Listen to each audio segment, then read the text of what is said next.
citracina y esta es una beta-hemólisis discreta. Hablo del género Streptococcus. Ajá, hablo del género Streptococcus. ¿De qué especie estoy ya comentando? Por los resultados que usted ve aquí.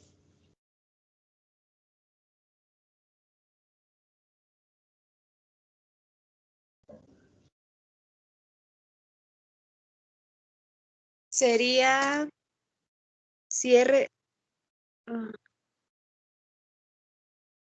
por la prueba de Camp.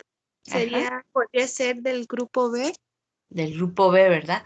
Por la prueba de CAM y esto además porque es resistente a bacitracina y porque es un beta hemolítico discreto. Sí, efectivamente, Streptococcus agalactiae o Streptococcus del grupo B, ¿sí? Y aquí ustedes están viendo ciertas características. Sí, aquí, por eso yo les decía que muchas de estas pruebas se consideran presuntivas, ¿no? Por ejemplo, aquí están todas las pruebas que se utilizan para Streptococcus. Ya en la práctica ya comentamos que en los beta hemolíticos no vamos a probar la sensibilidad a toquina, ¿de acuerdo? ¿Sí?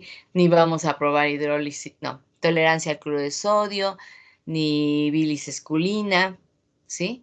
Entonces sí es importante que, aunque ustedes vean este tipo de tablas en donde se está reportando las pruebas que deben de dar, a ustedes se les debe de quedar en la mente qué pruebas se hacen en función de la beta-hemólisis. Pero aún así vean esto, o sea, hay cepas alfa y gamma hemolíticas, ¿sí? Entonces, nosotros siempre tomamos una referencia en cuanto a la frecuencia de las pruebas como dan. Y yo les puedo comentar que Streptococcus agalactiae siempre, bueno, en mi experiencia, siempre lo he visto beta hemolítico discreto, ¿sí? Entonces, para que tomen en cuenta esto, por ejemplo, aquí esta sensibilidad a bacitracina no debe de hablarse de negativo o de positivo, se debe de hablar de resistente o sensible, chicos. Ajá, la prueba de CAM positivo, que son las pruebas y la hidrólisis del hipurato, ¿no? Que son las pruebas que se hacen para beta hemolíticos. Bueno, un poquito de historia. Antes era muy frecuente que las mujeres después del parto tuvieran fiebre, que es lo que se llama fiebre puerperal, y además era mortal. ¿Por qué estas situaciones? Bueno, porque antes generalmente las personas, las mujeres estaban atendidas por parteras, o sea, sus bebés nacían en casa. Y por una parte, ¿no? Y entonces las condiciones higiénicas pues no eran de lo más adecuado. Ajá. Y por otra parte, pues también estamos hablando cuando todavía no había antibióticos, ¿no? 1935, si no mal recuerdo, la penicilina salió por ahí de los 1940. ¿Sí? Entonces esas dos causas son las que esta bacteria era causante de fiebre puerperal, ¿no? Después vieron que en mujeres puerperias, o sea, otra vez mujeres que estuvieron embarazadas, identificaron estas bacterias en cultivos vaginales. Y vamos a ver más adelante que esto fue muy importante porque esto puede explicar el que niños nacidos de mujeres que tienen esta bacteria puedan presentar enfermedad, ¿sí? Y bueno, ya vieron ya en la década de los 60 que las enfermedades por esta bacteria eran de lo más común, ¿no? Entonces, decíamos, son colonias pequeñas, sí, también igual que Streptococcus pyogenes, si recuerdan, el tamaño es el mismo, pero la diferencia en Streptococcus pyogenes y Streptococcus del grupo B o Streptococcus agalactiae, que es el mismo, es la hemólisis beta discreta, ¿verdad? Decíamos que en Streptococcus pyogenes esto totalmente se transparenta, ¿no? En Streptococcus agalactiae se observa así. No se ve un halo verdoso, es lo que yo les comentaba, para que ustedes puedan diferenciar entre una alfa hemólisis y una beta hemólisis discreta, es el color alrededor de la colonia. Entonces, Entonces decíamos que es CAM positivo, ¿verdad? Y es hidrólisis del lipurato positivo.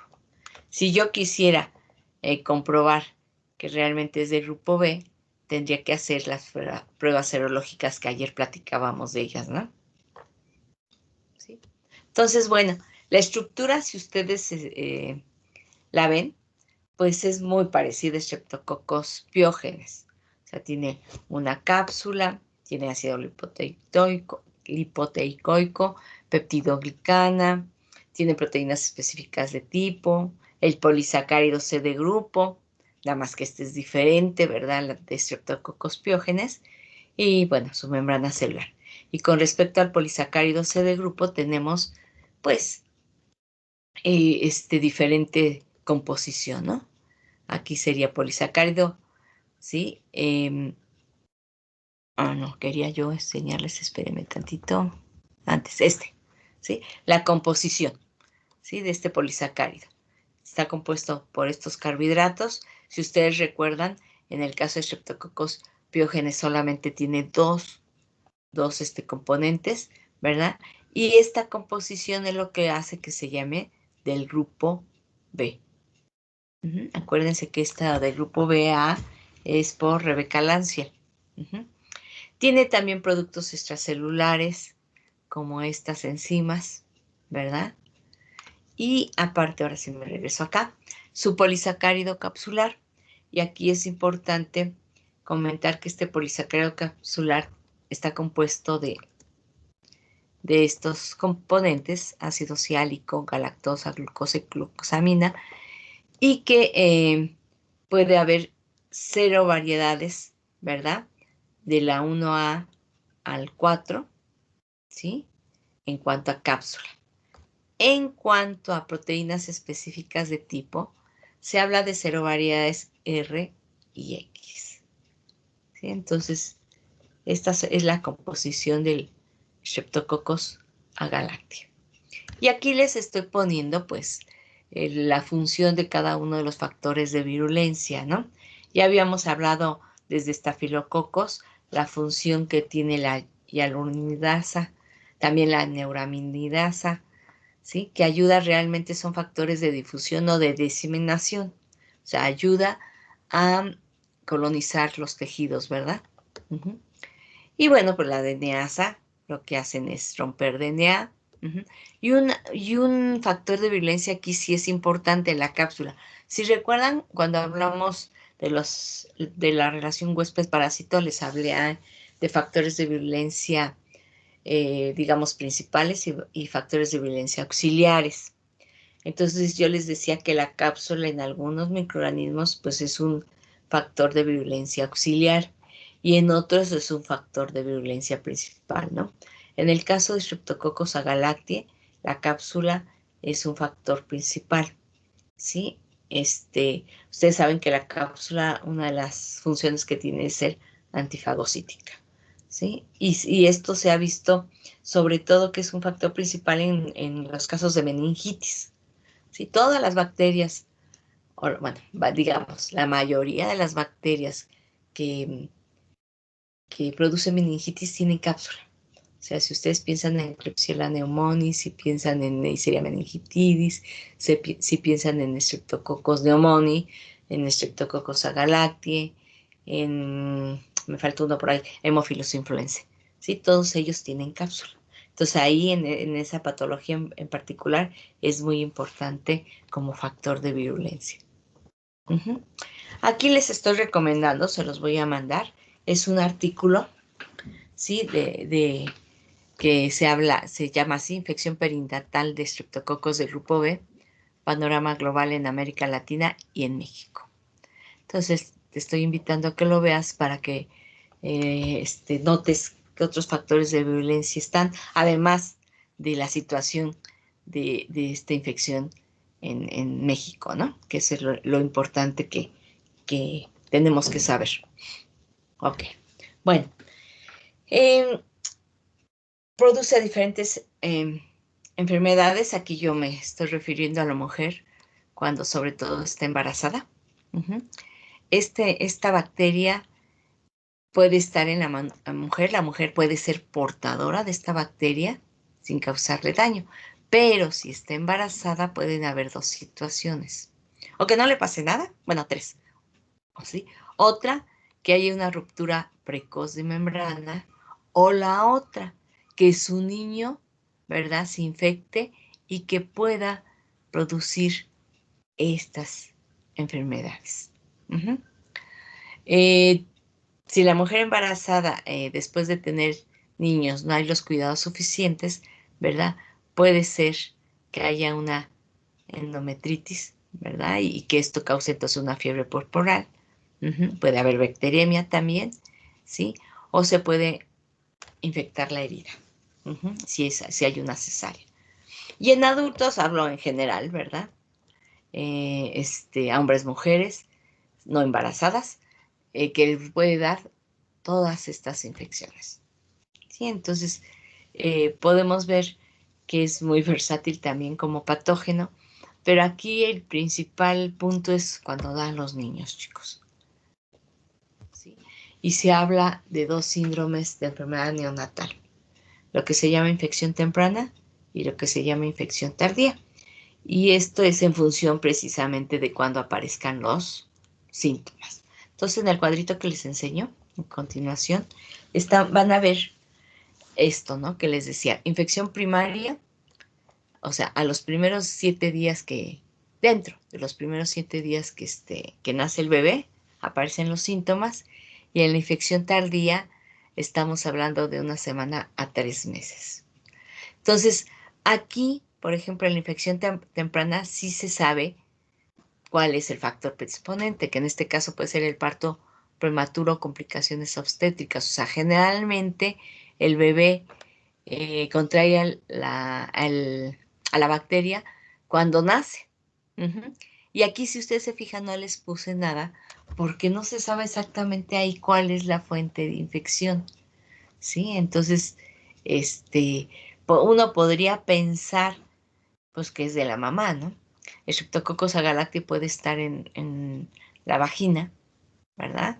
E inclusive algunos comentan que puede estar también en heces, ¿sí? Pero principalmente es en vagina. Entonces, ahí podría ser el cuidado de la mamá con respecto al niño, ¿no? Pero no se sabe, por eso no les puse nada. Pero vean las infecciones principales que puede ocasionar en el bebé. Si ustedes la leen, pues ninguna de esas son infecciones leves, ¿sí? Tomando en cuenta además que el bebé que acaba de nacer, su sistema inmune, pues no está bien desarrollado, ¿no? Entonces, de tal manera que cuando un bebé contrae la bacteria, inclusive en la infección temprana, el porcentaje de mortalidad es alto, ¿sí? Y las serovariedades son las que aquí les puse, las que están involucradas con mayor frecuencia. ¿Alguna pregunta, chicos? Esto ya les había comentado, precisamente lo que está en esa transparencia. Y vean también, hay otros factores de riesgo, ¿no? El parto prematuro, la ruptura prematura de membranas, la fiebre intraparto, bacteriuria por estreptococos del grupo B durante el embarazo, un alto inóculo vaginal, y también esto es algo bien importante, el hecho que haya antecedentes, o sea, que la mamá ya se haya embarazado previamente en otra ocasión y que le hayan detectado estreptococos del grupo B, ¿sí?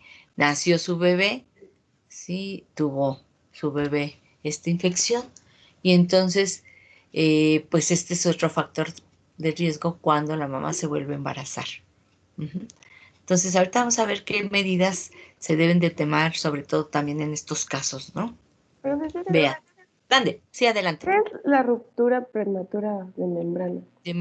El parto, lo que se llama, bueno, está relacionado también con el parto prematuro. O sea, que ya acuérdense que una mujer cuando está embarazada, una de las síntomas que aparece cuando ya va a dar a luz, cuando van a nacer su bebé, es que se rompa la fuente. Es lo que nosotros realmente llamamos la fuente, ¿no?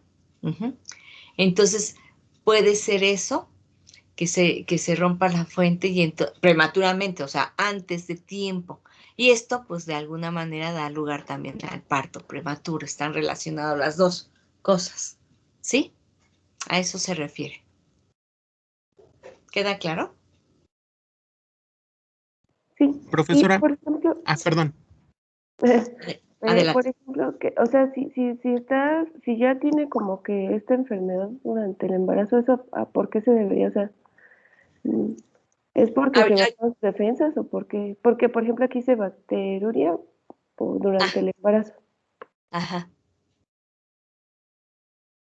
No le entendí bien su pregunta. ¿Me la vuelve a replantear, por favor? O sea, es Ajá. que, por ejemplo, pues ya tiene como la enfermedad, ¿no? Durante el embarazo, Ujú. ¿sí? Pero eso, o sea, ¿por qué los síntomas se ven reflejados cuando una mujer está embarazada si ya tiene como la enfermedad? ¿Sí me explico? O sea, No, o sea, si tiene la enfermedad, pues es porque hay síntomas, ¿no? ujú, pero los tiene, por ejemplo, una mujer que tiene esta enfermedad sin estar embarazada, o sea, de, por ejemplo, fiebre o cosas así. O- Puede tenerlo o no. Sí, el problema con esta bacteria en las mujeres es que no siempre son sintomáticas. Y digo, estamos hablando de las mujeres embarazadas. No siempre son sintomáticas, pueden ser nada más portadoras, ¿sí? Entonces, ¿verdad?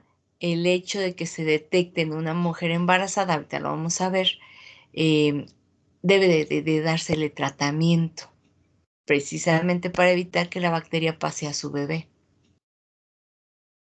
¿sí? No sé si quedó contestada porque no te entiendo bien cuál es la duda en sí. Sí, es que, por ejemplo, ahorita Ajá. estamos hablando en casos de mujeres embarazadas, ¿no? Sí, sí, sí, sí.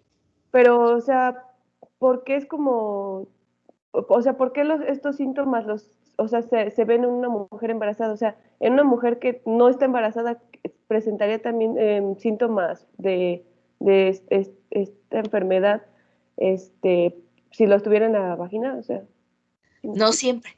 O sea, Ah, a ver, en las mujeres en general podemos ver dos estados, ¿no? Mujeres embarazadas y mujeres no embarazadas, ¿sí? En ambos casos, la bacteria puede estar sin hacerle nada, o sea, la mujer es portadora, ¿sí? En ambos casos, no embarazada o embarazada, si la mujer está colonizada por esta bacteria, puede ser que no haya síntomas, o sea, quiere decir que es portadora. Ujú. Pero también puede ser que por algún factor predisponente este estado de portador, ¿verdad? Pues ya cambie y puede dar lugar a una infección, que es lo que yo les puse aquí, ¿no? Que yo les comenté aquí, ¿sí? O sea, que puede dar cualquiera de estas dos. O sea, puede ser las dos situaciones, infección o no infección. En el caso de las mujeres embarazadas cobra mayor importancia porque pasan al bebé. Ese es el problema, digamos, principal. Ujú. Entonces, lógico, si se ha detectado en una bacteriuria en una mujer embarazada, ¿verdad? Y que es por estreptococos del grupo B, pues este es un factor predisponente, porque quiere decir que la bacteria está ahí. Y entonces, si está ahí, ahora sí que como dicen por ahí, ojo, ¿no? Hay que ver, el médico debe de estar muy atento para darle medicamento. Ahora, muchas veces, pues no se dan cuenta. Ujú. Y entonces por eso nace el bebé y demás. Y por eso aquí esto de haber tenido un hijo anteriormente con infección por Streptococcus grupo B. ¿Qué quiere decir esto? Que la mujer estuvo embarazada, no sabía que tenía esta bacteria, ¿verdad? Nace su bebé y se le detecta al bebé, ¿no? Y bueno, ya, se le da tratamiento al bebé y demás. A ella se le debería de dar tratamiento también. Ujú. Pero entonces, en su segundo embarazo, ella debe de referirle al médico, lo que pasó con su bebé y que también ella tenía sobre todo lo que le pasó a su bebé, para que el médico ahora sí que diga, ah, caray, tengo que mandarle a hacer un exodo vaginal para ver si no tiene si no tenemos problemas de colonización por estreptococos del grupo B. Ujú. Y entonces ahí es cuando se le debe dar antibiótico a la persona. No sé si queda claro. ¿Quién me habló? Sí, sí, sí, ahora sí quedó claro. ¿Sí? ¿Quién eres? Paola. Paola. Sí, Paola. ¿Sí? Sí. Muy bien. Alguien quería hablar también. Sí, yo, profesora Nacho. Sí. Sí. Una pregunta. Cuando se le detecta al recién nacido, meningitis bueno, se sospecha de que Ujú. tiene meningitis, ¿se le hace punción lumbar o cómo se diagnostica pues esa meningitis? Sí, sí. Se hace punción lumbar. Sí, se hace punción lumbar para hacer el cultivo de líquido cefalorraquídeo. Ujú. Sí. Ok, gracias. Profesora, una pregunta. Sí. Sí, adelante. Bueno, aquí en este caso de factores de riesgo, donde dice un alto inóculo vaginal, Ah, perdón, quiero pensar que la mamá ya presenta síntomas, ¿no? Pues si el bebé tiene un alto inóculo vaginal, ¿o a qué se refiere con esto? no, en la mamá. El alto inóculo vaginal Ah, ok, es en la ok. mamá.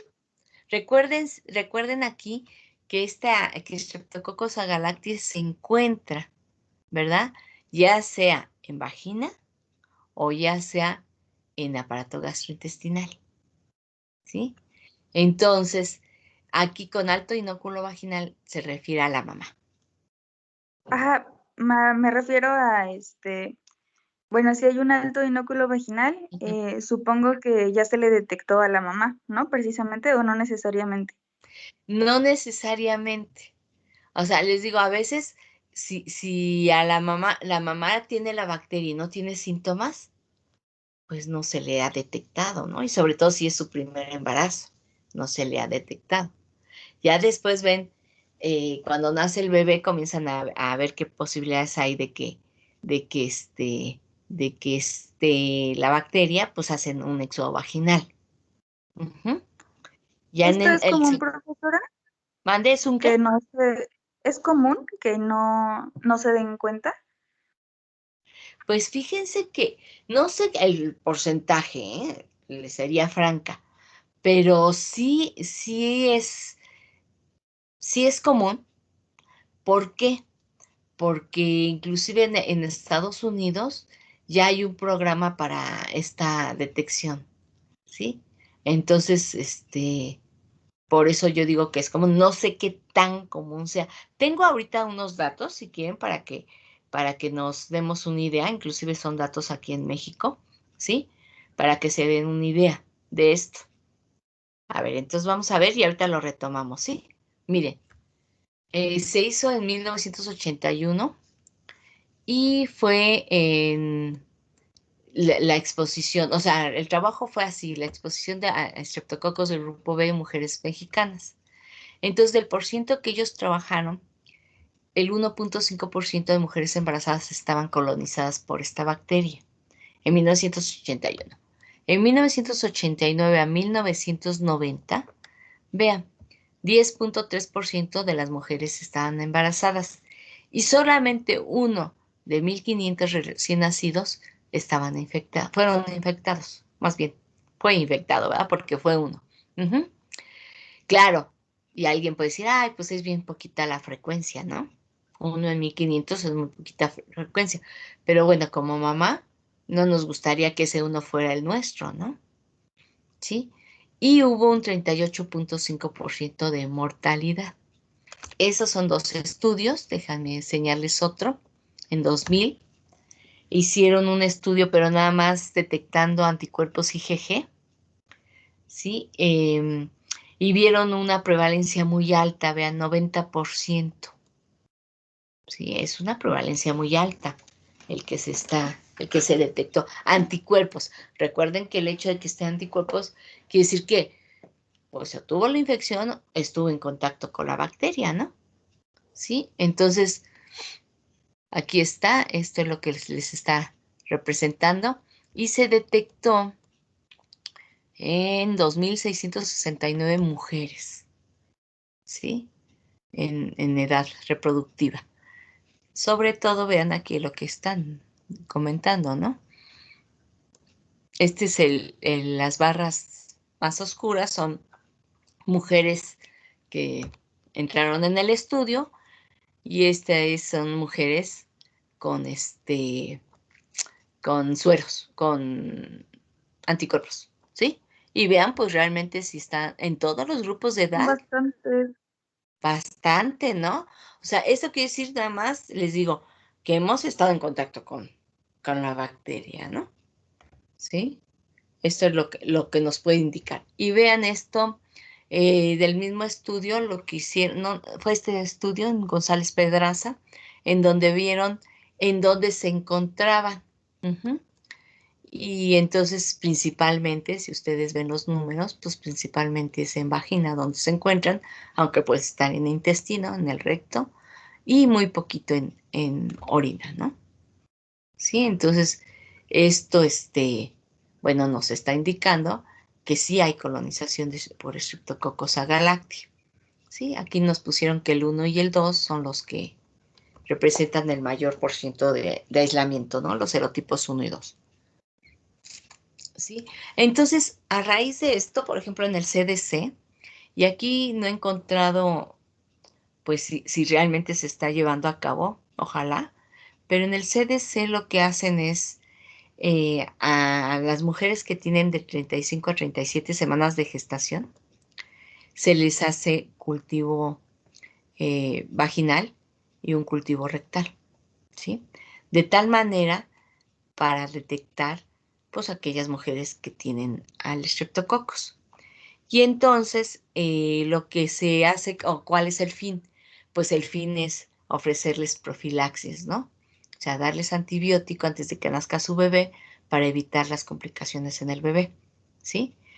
Y a personas que tuvieron factores de riesgo, ¿sí? Se les administraba el profilaxis sin realizar cultivo. A factores de riesgo a los que yo les comenté hace ratito, ¿no? Que a lo mejor en el primer embarazo su hijo tuvo una infección, o que se les detectó en ese embarazo un alto inóculo de vaginal, o que también tuvieron eh, este, eh, partos prematuros. O sea, todos estos factores de riesgo los toman en cuenta, y entonces se les administra profilaxis sin hacer el cultivo. Claro, vean aquí este punto que les puse. Ujú. ¿Por qué creen que sea esto? Que no se les administre profilaxis a portadoras a las que se les realiza una cesárea. A ver si vamos entendiendo este asunto. ¿Alguien me puede contestar? A las que ya Osiris. se les Ah, hicieron, ay, perdón, a las que ya se ajá. les hicieron cesárea, Sí, pues porque ya no van a tener, bueno, o se supone que una vez que una mujer tenga un parto por cesárea, ya no pueden, tener partos naturales, o bueno, todos los demás partos van a ser por cesárea, ¿no? bueno, esa es una parte, ¿no? Pero suponiendo que sea la primera vez y que no que sepan, ¿verdad? Que la mujer es portadora. ¿Por qué no se le Porque administraría profilaxis? hay Porque en el probabilidad de que se infecte su herida. No, no bueno, es porque si en el fuera eso, parto entonces sí se la natural daría, ¿no? hay Man- contacto con, bueno, con el ducto vaginal. Exactamente, ¿no? En Entonces, una si es mujer por cesárea, embarazada, pues no va a pasar el bebé por el parto, por el canal de parto, de vagina, perdón, y entonces si no va a pasar, pues no se va a llevar la bacteria, ¿no? Porque aquí eso es lo que quiero que les quede claro. O sea, el bebé se infecta cuando nace.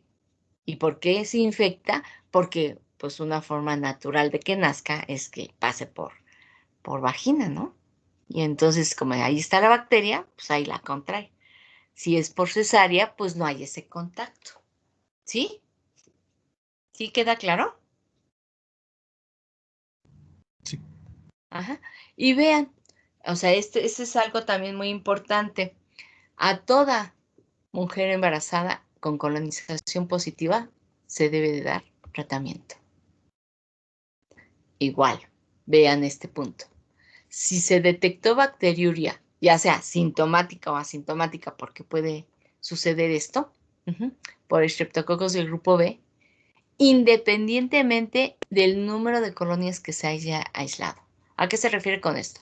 Que a lo mejor en su placa ven 3, 5 colonias, o a lo mejor ven la placa pues, completita, ¿no? Bueno, sin importar que sean 3 a 5 colonias, hay que dar tratamiento. Igual, vean, si existe el antecedente de un hijo previo con sepsis por bacteria, ¿sí? Independientemente del estado en que se encuentre de colonización la bacteria, ¿no? Entonces hay que darle tratamiento. Igual, parto prematuro con edad gestacional menor de 37 semanas. Aún si no se conoce que sea portadora. ¿Sí? Entonces, estos son de las situaciones que están tratando para detectar, para evitar la infección en neonatos, ¿no? Entonces, aquí les puse cuáles son los tratamientos. Este es cuando hay una infección y ampicilina, cuando hay una quimioprofilaxis, ¿no? Sí, entonces sí es importante que tomar en cuenta esto, ¿no? Y todo es para evitar la infección, porque les digo, pues un bebé que le dé neumonía, si no es tratada, se muere. Meningitis, si se trata y vive el bebé, el porcentaje de que haya secuelas es alto, ¿sí? Y bacteremia, pues el hecho que esté en sangre puede infectar cualquier órgano, y entonces puede haber falla multiorgánica, ¿no? Entonces, pues cualquiera de las 3 situaciones que le vean son malas para el bebé, ¿no? ¿Alguna pregunta, chicos? ¿Quedó claro? Sí. ¿Sí? Ok, pues vamos a ver ahora estreptococos. Profesora, Sí, como tal, adelante. entonces, Streptococcus no está, bueno, no se encuentra en la dieta normal, ¿verdad? No, a menos de que seas portadora. Porque acuérdense, o sea, una persona portadora, pues ahí lo tiene. O sea, está formando parte de su biota normal. Lo único es que pues no tiene signos y síntomas, ¿no? O sea, sí, pero yo, por ejemplo, generalmente, pues, bueno, generalmente nosotros, pues no lo tenemos, ¿no? O sea, aquí el estado de portador sí es importante, chicos. Recuerden, un estado portador es aquella persona que no tiene signos y síntomas y que está albergando una bacteria determinada. Y entonces, por eso yo les digo, si yo lo veo desde ese punto de vista, pues sí es parte de la biota normal de esa persona, pero no es como que la tuviéramos todos, ¿no? Entonces, por eso mejor hablamos de estado de portador, ¿sí? Porque es como, por ejemplo, ahorita que vamos a ver al ratito que vamos a ver Streptococcus viridans. Los Streptococcus viridans forman parte de la biota normal de la mayoría de nosotros. O sea, nosotros hacemos un exudado faringio, perdón, y entonces vamos a ver que los Streptococcus viridans ahí andan en nuestra gargantita.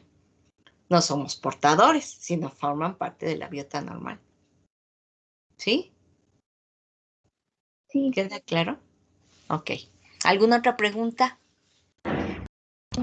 Sí, Sí, adelante. en el caso de los hombres portadores, como, ¿dónde llevan la bacteria? Dijo que en el tracto gastrointestinal. Fíjense, es muy buena pregunta esa, ¿eh? Realmente yo no desconozco si hay un estudio en donde se busque intencionadamente a Streptococcus de grupo B en hombres.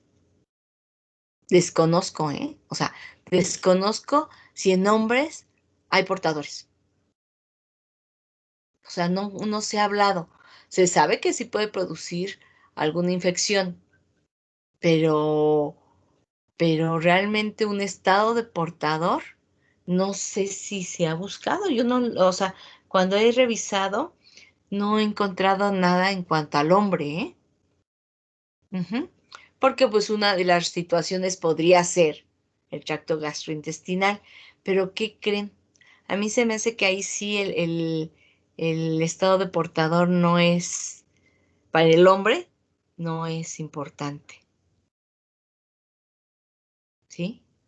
Realmente los estudios siempre están en función de las mujeres, ¿no? Y se busca intencionadamente por la importancia que tiene y sobre todo en las mujeres embarazadas, ¿no? Inclusive yo siempre digo cuando nosotros estemos embarazadas, o sea, por primera vez, bueno, cuando ustedes estén embarazadas por primera vez, pues a lo mejor sería importante hacernos como rutina un cultivo para saber si no tenemos esta bacteria, ¿no? Porque si la tenemos, pues lo mejor es que de una vez nos den tratamiento profiláctico para evitar posteriores secuelas. ¿Sí? Eso debería de suceder, en mi opinión, en todas las mujeres embarazadas, por primera vez sobre todo. Ujú. Maestra, una pregunta. Sí, sí. Entonces, ¿cuál sería de las fuentes de principal contaminación? Para el bebé, No, bueno, para las personas adultas, por ejemplo. pues el hecho de que sí puede ser una persona que esté, una mujer que esté colonizada y que pueda pasárselo al hombre, ¿no? En el caso de las infecciones en el hombre, ¿sí? Y pues el principal, somos los humanos, definitivamente. Bueno, ojo, qué bueno que ahorita lo comentó Streptococcus agalactiae produce mastitis en bovinos, ¿sí? Entonces, la posibilidad de que uno ingiera leche contaminada con Streptococcus agalactiae podría ser en caso de estas vaquitas que tienen mastitis. Ese podría ser una fuente de contaminación. Otra fuente que habría que ver, chicos, otra fuente es qué tanto se puede transmitir la bacteria de una mujer que tiene en su tracto vaginal Streptococcus agalactiae a un hombre. Tampoco he visto ese tipo de estudios, ¿sí? Porque también podría ser una posibilidad, ¿no? De transmisión. O sea, habría de buscar intencionadamente la transmisión por vía sexual, a ver si es importante. Ujú. Son las dos fuentes que a mí se me ocurre, ¿no? Ahorita que estamos platicando de esto, que podrían ser. Gracias, Sí, maestra. sí. Muy bien, chicos. ¿Alguna otra pregunta? ¿No? Bueno, entonces vamos a comenzar a ver, porque no creo que terminemos. Bueno, Streptococcus pneumoniae sí lo terminamos. No sé si terminemos con Streptococcus y Enterococos en esta clase, pero bueno. Aquí yo les muestro una morfología colonial de Streptococcus pneumoniae. Si ustedes se fijan, no es muy buena fotografía, creo que tengo mejor, pero por acá se ve medio verdosito. Pero yo lo que quiero que vean es la morfología desde ahorita. Es una colonia planita, pero que está hundida en el centro. Ahorita vamos a ver otras mejores. Aquí se ve más verdosito alrededor de ella. Entonces, Streptococcus pneumoniae, pues durante mucho tiempo se ha conocido. De hecho, antes se llamaba Diplococcus pneumoniae, cuando hicieron todos los experimentos de transformación, ¿no? Era Diplococcus pneumoniae. También se le llama neumococo por el hecho de que produce neumonías, ¿no? Ok. Y efectivamente su agrupación es de un diplococo. Y vean, es un coco que si alguien no está acostumbrado a verlo, lo confunde, ¿no? Porque miren, por ejemplo, aquí está muy ovaladito y entonces lo confunde con un bacilo. Ujú. Entonces, diplococo tiene comentan que tiene una forma lanceolada, o sea, de punta de flecha. Yo siempre digo que a veces esas definiciones son muy, así como mucho a la imaginación, porque yo nada más veo un coco ovaladito que principalmente está en pares. ¿Sí? El principal mecanismo de patogenicidad de Streptococcus pneumoniae, no el único, es la cápsula. ¿Sí? Y la cápsula además tiene muchos tipos capsulares. Vean aquí 85 y de ellos 23 son los que mayor prevalencia. Y aquí desde ahorita les estoy comentando, existe una vacuna contra neumococo y esta vacuna está dirigida a los principales serotipos capsulares. El problema es que pues no es del todo efectiva porque la vacuna se tendría que hacer pues con los antígenos capsulares que prevalezcan en cada región, ¿no? En cada país para que sea mejor. Pero bueno, está funcionando y digo está funcionando porque nosotros aquí en México tenemos una vacuna contra neumococos que se da tanto a bebés como a personas ancianas, ¿sí? A personas de la tercera edad es a las que se les aplica, ¿no? Y aquí les estoy poniendo la reacción de Kellum. Acuérdense que la reacción de Kellum o hinchazón de cápsula es una reacción inmunológica que se ve en el microscopio y que lo único que aparece o lo que se ve es como si la cápsula estuviera inflamadita, ¿no? Por eso se llama hinchazón de cápsula. Y ya dijimos que eso se ve porque hay una reacción antígeno-anticuerpo. Vean, esto nosotros lo podemos ver en el Gram, ¿no? Cuando hacemos un Gram, esta no es una tinción de Gram, pero cuando hacemos una tinción de Gram, nosotros vemos los cocos. Ay, perdón. Espérenme, me emocioné. Los cocos, ¿verdad? Rodeados de un halo transparente, ¿no? Entonces esa es la cápsula. Y es lo que yo les decía, son grisáceas, hundidas en el centro sobre todo, son pequeñas, de 2 a 3 milímetros, y presentan una alfa hemólisis. Creo que aquí se ve mejor lo verdoso. Creo que tengo otra mejor. A ver, déjenme ver. No, esta es la misma de la que teníamos. ¿Sí? No, y estas no me ayudan mucho. Pero aquí quiero comentarles algo. Streptococcus tiene una neumolicina. Esta neumolicina se expresa y al expresarse el neumococo se autoliza. Si ustedes dejan un cultivo de Streptococcus pneumoniae en el refrigerador, pues van a ver al principio las colonias, ¿verdad? Aquí ya hay un acercamiento mejor. Estas colonias con el centro hundidito. Y después si dicen, ay, bueno, las voy a dejar porque la voy a sembrar la otra semana. Y llega la otra semana y pácatelas. Resulta que ya no están las colonias. O inclusive se ven más planas y más hundido en el centro. Esto es debido a la autolicina. Entonces, este comentario que les hago es por 2 cosas. Porque Streptococcus pneumoniae no es bueno para conservarlo aún a corto plazo a 4 grados centígrados. Y porque además esta propiedad de Streptococcus pneumoniae nos da lugar a la prueba de solubilidad en bilis. ¿Sí? La prueba de solubilidad en bilis resulta que es una prueba que tiene un caldo con, puede ser solución salina nada más, que tiene desoxicolato de sodio. El desoxicolato de sodio saben que es una sal biliar. Bueno, es la bacteria en presencia de esta sustancia, se aumenta la expresión de esa neumolicina. Entonces, en la prueba de solubilidad en bilis, ¿qué hacemos? Lo que hacemos es inocular, hagan de cuenta que este es el tubo del medio, no sé si lo noten, está turbio. Hagan de cuenta que yo lo acabo de inocular con la bacteria y después lo incubo. ¿Sí? Lo incubo y después de incubarlo puedo observar varias cosas.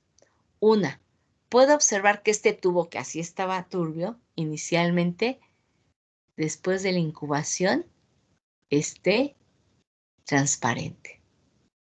¿Sí? si se fijan, se parece mucho a este, el que no está inoculado. Ajá. Y esta prueba es una prueba positiva. O sea, y Streptococcus pneumoniae la da positiva.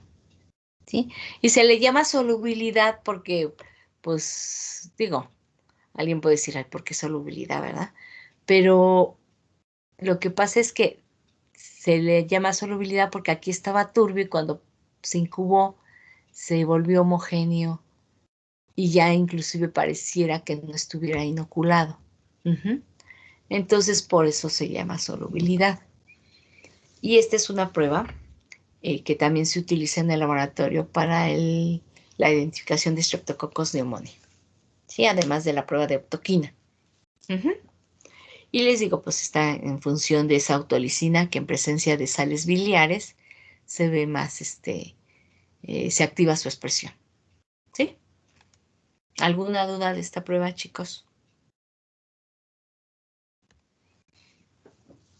Bueno, el Streptococcus pneumoniae decíamos que es alfa hemolítico y nosotros lo que hacemos es la prueba de susceptibilidad a bilis. Otra vez, les pongo esta tabla porque así la van a encontrar. Pero nosotros con un alfa hemolítico hacemos 3 pruebas. ¿Alguien recuerda cuáles son esas 3 pruebas? La de optoquina, Ajá, bilis esculina sí. y cloruro de sodio, me parece. Cloro de sodio, exactamente. Cloro de sodio al 6.5%. Efectivamente, sí, esas son las 3 pruebas que se le hace al alfa hemolítico. Alguien me puede decir, ay, maestra, ¿por qué no hacemos nada más optoquina? Porque pues, sabemos que es la única que Streptococcus pneumoniae que sale sensible. Sí, podríamos hacerlo, ¿no? Pero yo les comentaba en el laboratorio, chicos, que qué pasaría si a ustedes les sale un alfa hemolítico resistente a optoquina. ¿Qué tendrían que hacer de pruebas? Pues tendrían que hacer cloro de sodio al 6.5% y tendrían que hacer bilis esculina y ya perdieron 24 horas. Entonces, por eso, cuando nosotros tenemos la colonia aislada, debemos montar las pruebas correspondientes a alfa hemolíticos, porque a lo mejor ese alfa hemolítico no es neumonía, pero sí es un enterococo o es un estreptococo del grupo D. ¿Sí? Entonces, por eso se hacen las pruebas. ¿Sí estamos? Sí. Y entonces la prueba de sensibilidad a optoquina, que nos da sensible, aquí ya se ve mejor la hemólisis verdecita, la hemólisis alfa. Y bueno, pues los factores de virulencia son varios también. Tenemos la cápsula como uno de los principales, en donde, pues como toda cápsula o la mayoría de las cápsulas inhiben fagocitosis. Y que esta cápsula además nos ayuda en el diagnóstico, ¿verdad? Este es el kit que creo que ya les había comentado, si no lo volvemos a repetir. Es un kit, es Fadevac, pero no siempre se llama así, dependiendo de la marca, en donde detectamos a las principales especies que producen meningitis. Y todas ellas tienen cápsula. Entonces, lo que detectamos es el antígeno capsular de esas cepas. Es una prueba rápida cuando estamos trabajando con diagnóstico de meningitis. ¿Puede regresar la diapositiva? ¿Esta? Sí. ¿Esta? ¿Sí? Ya, sí. Okay. Profesora, Sí.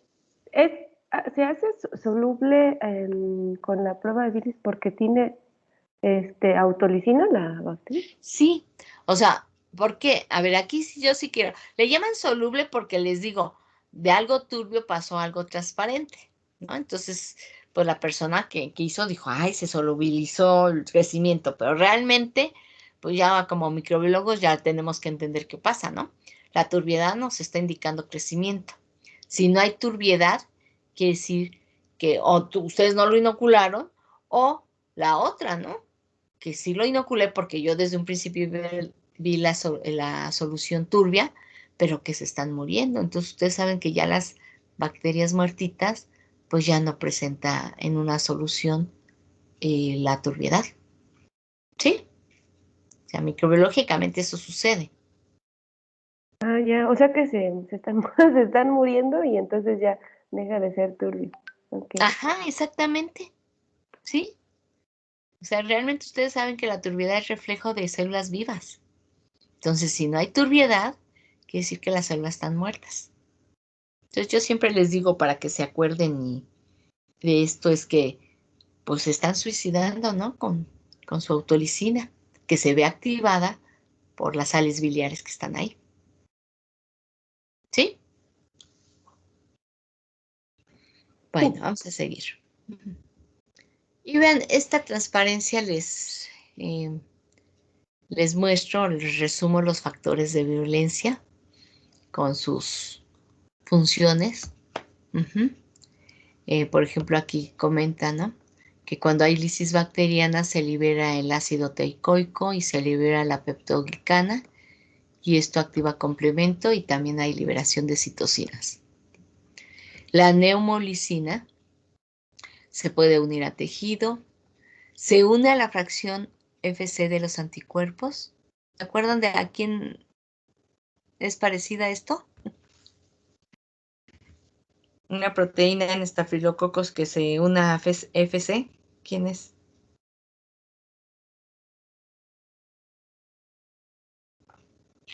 La proteína A, chicos.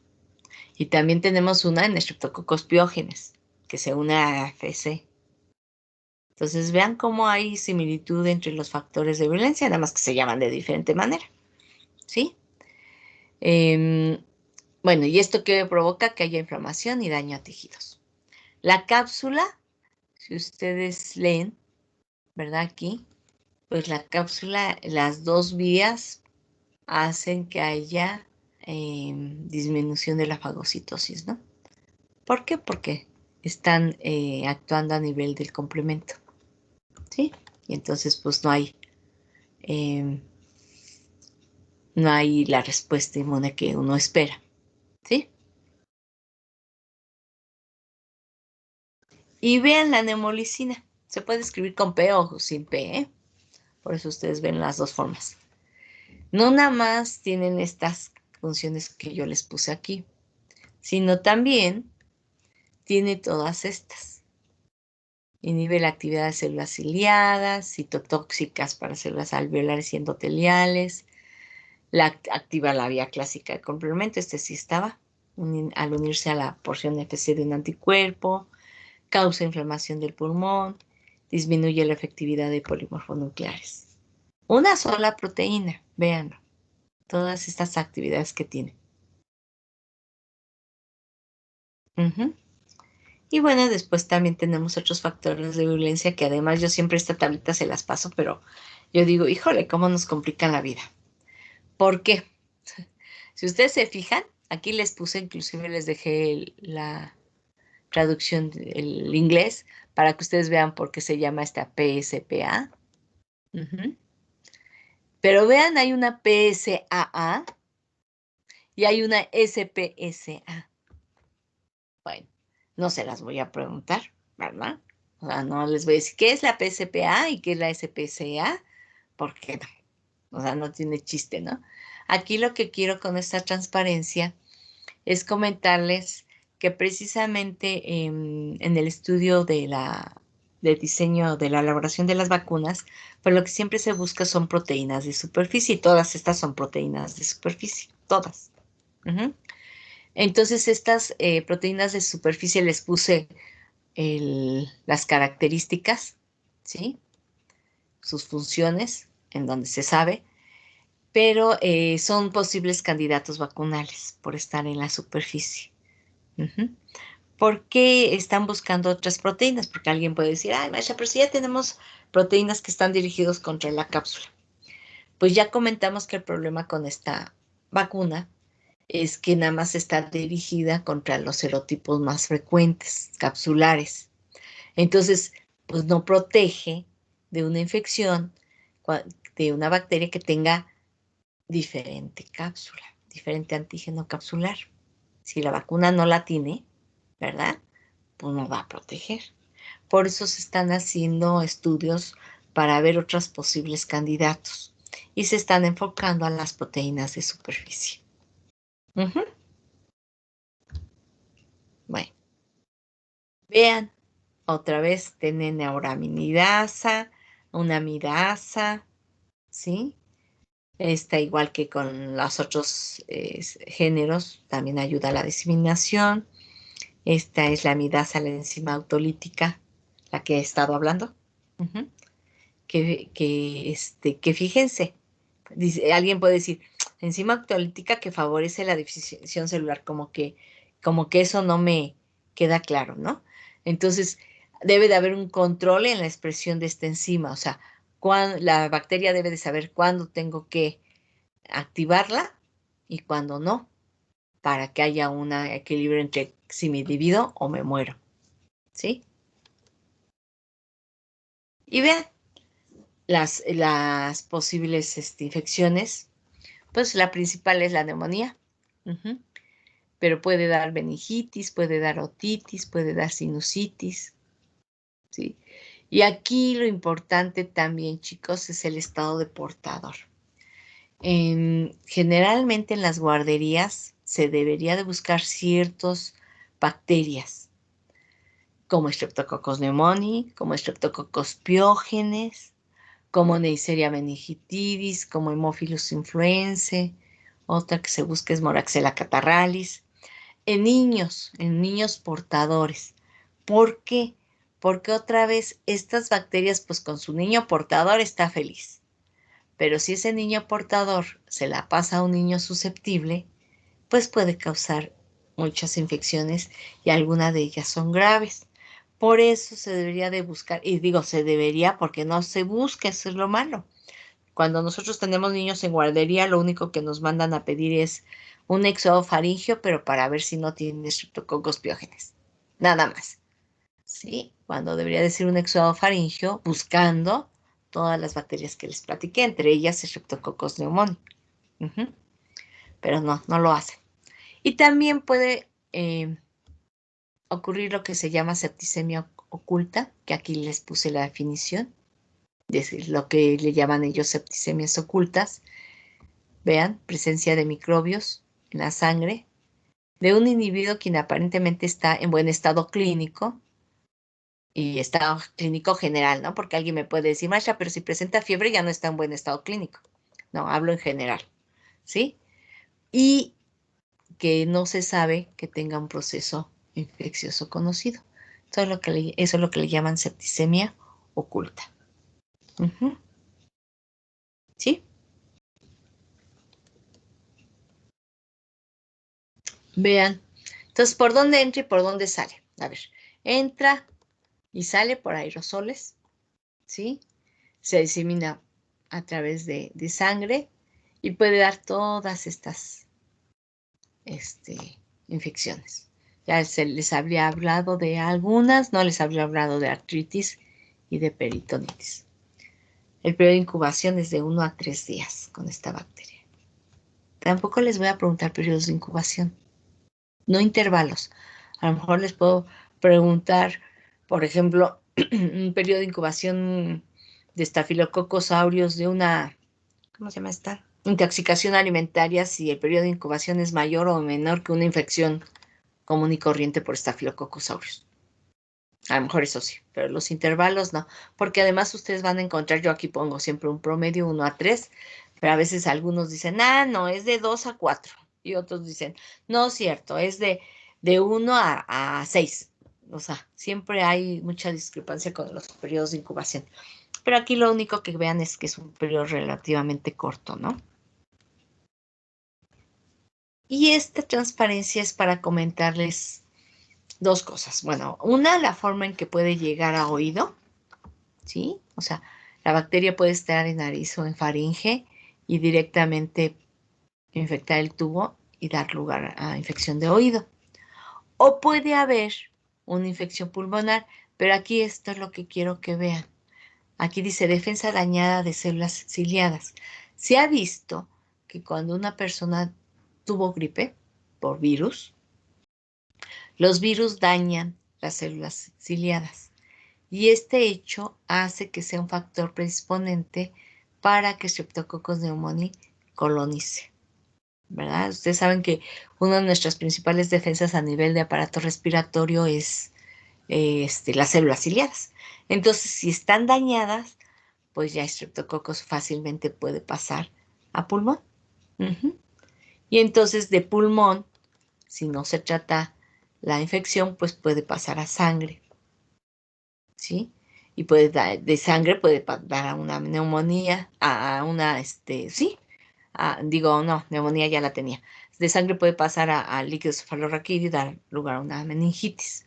O inclusive, desde la colonización por faringe, puede dar lugar a una meningitis, ¿sí? Entonces, es un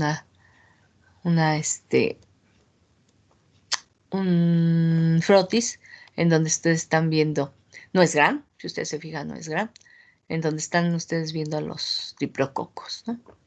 Esto es el líquido cefalorraquídeo. Y vean, en humanos somos los únicos culpables de que Streptococcus pneumoniae ande por ahí, ¿sí? Y vean el porcentaje de portadores en niños, chicos, del 30 al 70%.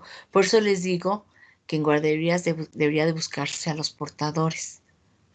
Y esto está comprobado con esta gráfica que les voy a enseñar.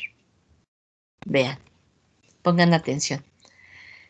Aquí están varios grupos. Vean, niños menores de 5 años, niños de 5 a 9 años, niños de 10 a 15 años, adultos con niños y adultos sin niños. Entonces, el porcentaje, en la transparencia anterior les puse 5%, aquí están manejando 6%, o sea, es bajo el porcentaje. Y en niños, sobre todo menores de 5 años, vean, 38-45. En la transparencia anterior les puse también de que puede llegar al 70%, dependiendo de la población, ¿no?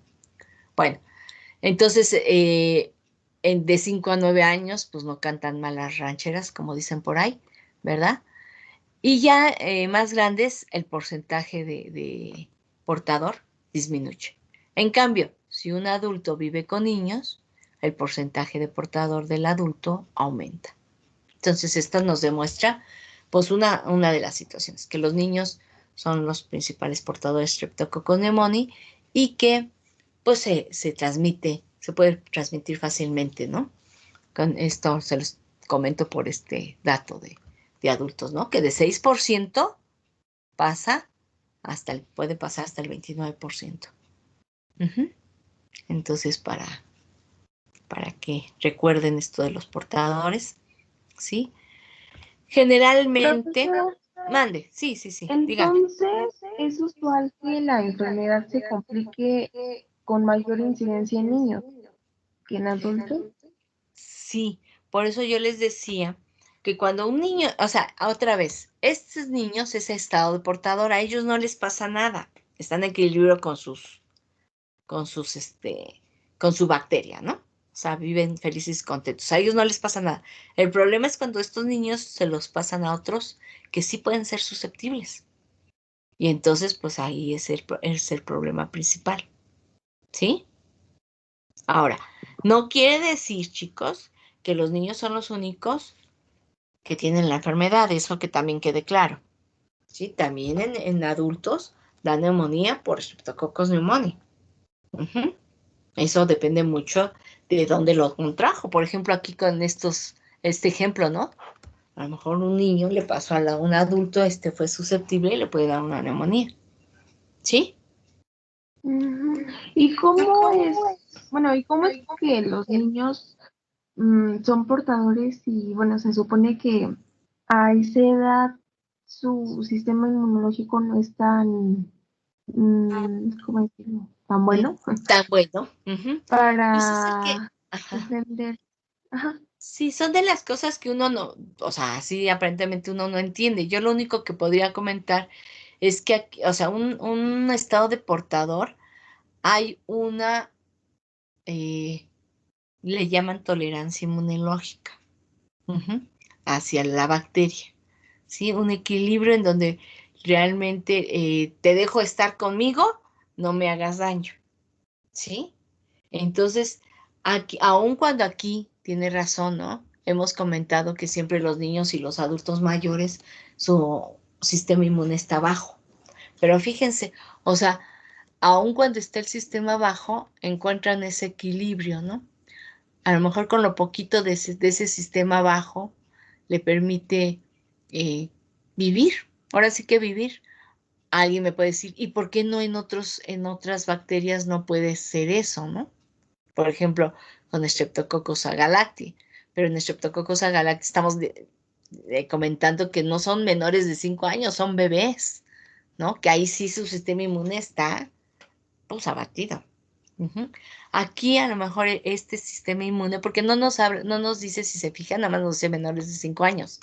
Y pues menores de 5 años puede ser desde 4, 11 meses hasta menos, ¿no? O sea, estamos hablando de a lo mejor de bebés, pero aquí sí hay una tolerancia. Ujú.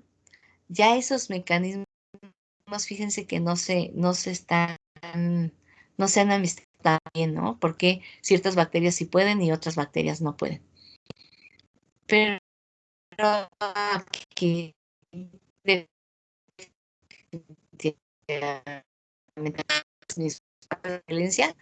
ni yo te puedo dar una respuesta inmune tan fuerte como para eliminarte. Vamos a quedarnos ahora sí que en paz, ¿no? Chócalas. Y así estamos.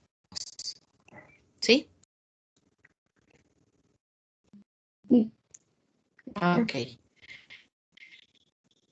Y si ustedes ven esta transparencia,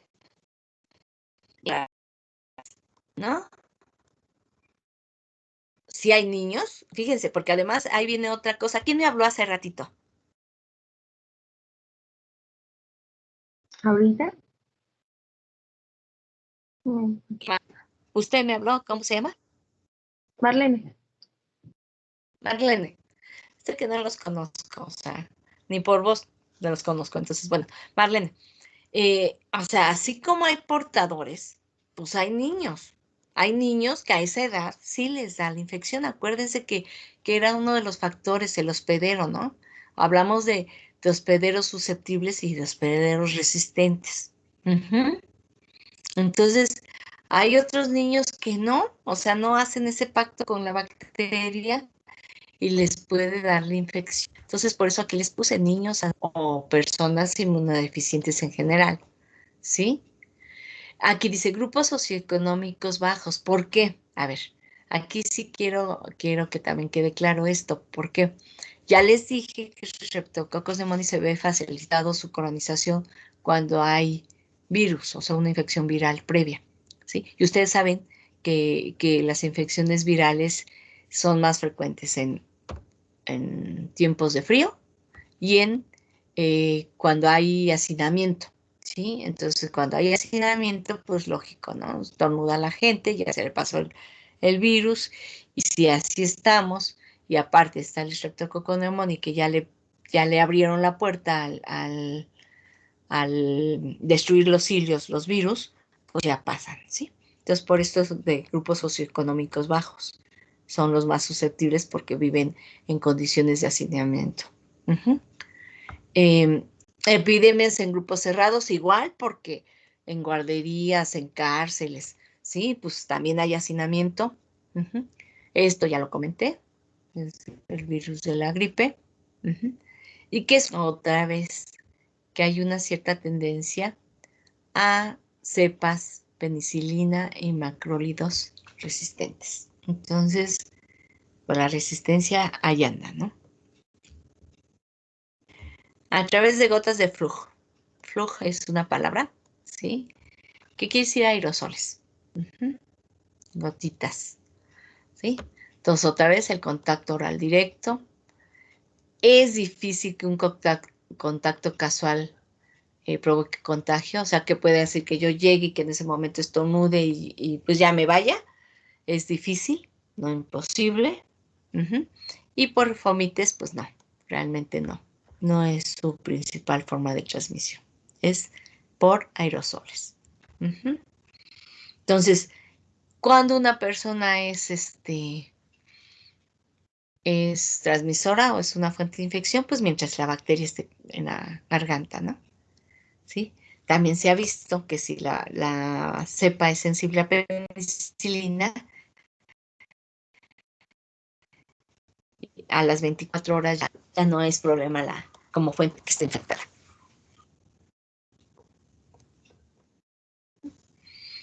Susceptibilidad, pues otra vez. Edad, daño pulmonar, enfermedades crónicas, el SIDA. Si ustedes ven estas, tan solo las que les puse aquí, pues son enfermedades que tienen algún factor predisponente, ¿no? Por ejemplo, la edad, extremos de edad, otra vez, sistema inmune. Daño pulmonar, pues de que allá hay una, ¿cómo se llama? Están dañadas las defensas propias en este caso del pulmón, ¿no? Enfermedades crónicas, generalmente una enfermedad crónica debilita mucho a una persona, ¿sí? SIDA, pues es otra vez inmunidad en lo que está afectado, ¿no? Y vean otra vez lo que les decía. Sí hay inmunidad, pero solo contra el serotipo capsular de la cepa que los infectó. Entonces, pues realmente, si me encuentro con una cepa de un serotipo diferente, pues me puedo infectar. ¿Sí? Entonces, aquí les decía yo, esto siempre va a estar. El hacinamiento ya sabemos entonces por qué. A partir de 2 años aplicar la vacuna polivalente a personas en riesgo. Sí, y aquí en México, pues las personas ya de adultas de la tercera edad ya se les pone la vacuna. ¿Sí? Y vean, no se sabe exactamente si esta vacuna es efectiva porque no hay estudios para saber cuáles son los serotipos prevalentes de Streptococcus pneumoniae. Pero bueno, yo siempre digo, si hay alguna medida, en este caso la vacuna, pues hay que ponérsela, ¿no? Siempre es mejor a no tenerla. Sí, entonces eso es algo que tenemos como personas también que hablar mucho con nuestros familiares sobre ver la vacuna. Ya ven que ahorita está mucho la discusión bueno, no ahorita, desde antes, ¿no? Hay grupos antivacunas y ahorita que están aplicando la vacuna de coronavirus, hay personas que dicen, no, yo no me la voy a aplicar, no sirve. O sea, ahí es donde nosotros tenemos que educar a la población. Para que entienda la necesidad de usar una vacuna. Entonces, siempre yo digo, si hay una vacuna para algo, hay que ponérnoslas. No sabemos cuándo vamos a estar en contacto con ese agente etiológico. El aislamiento, solo en el ambiente hospitalario, sobre todo por estas cepas resistentes a penicilina, chicos. Eso es importante. Porque acuérdense que si fuera sensible, con 24 horas es suficiente, pero si la cepa es resistente, pues no, ¿verdad? Tendrían que utilizar otros antibióticos. ¿Sí? Entonces aquí, en epidemia, la vacunación definitivamente. Y ya terminaríamos con Streptococcus pneumoniae. ¿Alguna pregunta?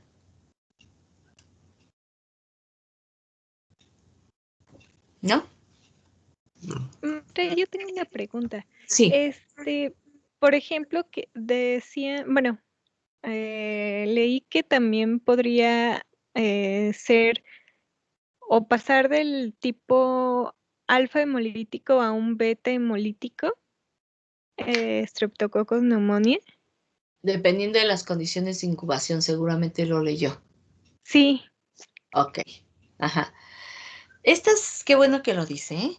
Estas hemólisis, cuando hablamos de alfa, beta, gamma, generalmente lo hacemos en condiciones de 37 grados, condiciones aeróbicas. Generalmente lo hacemos así, ¿sí?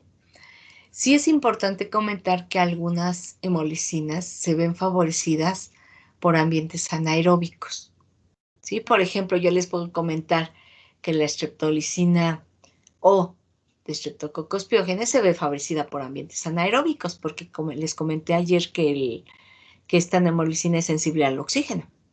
Entonces, si nosotros picamos el agar, ¿verdad? Estamos haciendo condiciones microaerofílicas y se expresa mejor. Si ustedes la ponen en presencia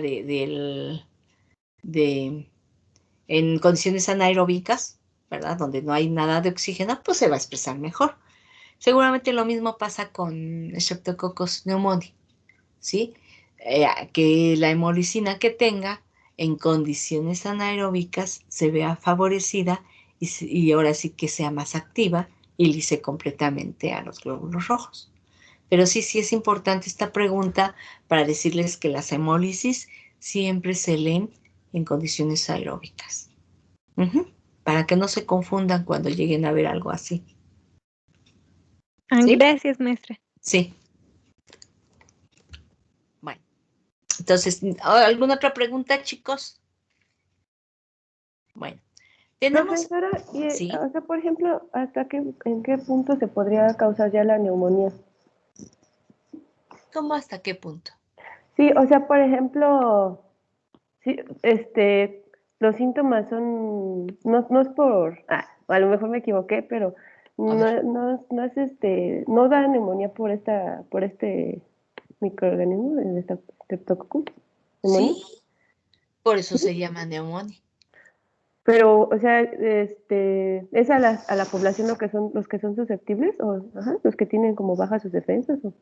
Sí, o Porque, sea, miren, recuerden que nosotros podemos estar ahorita muy contentos, muy alegres, muy sanos, y que puede haber algún factor predisponente. Acuérdense que siempre esto, o sea, una infección se da porque se juntan las condiciones necesarias para que se haga. ¿Y cuáles condiciones? Me refiero al medio ambiente, refiero a situaciones del hospedero o me refiero también al agente etiológico, ¿sí? Entonces, es como ahorita, chicos. O sea, yo siempre trato de darles ejemplos a lo que vivimos, ¿no? O sea, el coronavirus, ¿por qué se dio? El coronavirus, el que ahorita tenemos, SARS-CoV-2, estamos ante una cepa virulenta, porque este coronavirus, bueno, no otros, ¿verdad? Han existido. O sea, desde siempre hemos tenido coronavirus, hemos convivido con ellos. Pero ¿qué ha pasado con esta epidemia en particular? Que este es virulento. Y entonces esto ha hecho, pues, de que se den las condiciones para que se dé este tipo de infección, ¿no? Que ya todo el mundo lo soñamos y todo el mundo queremos que ya pase, ¿no? ¿Sí?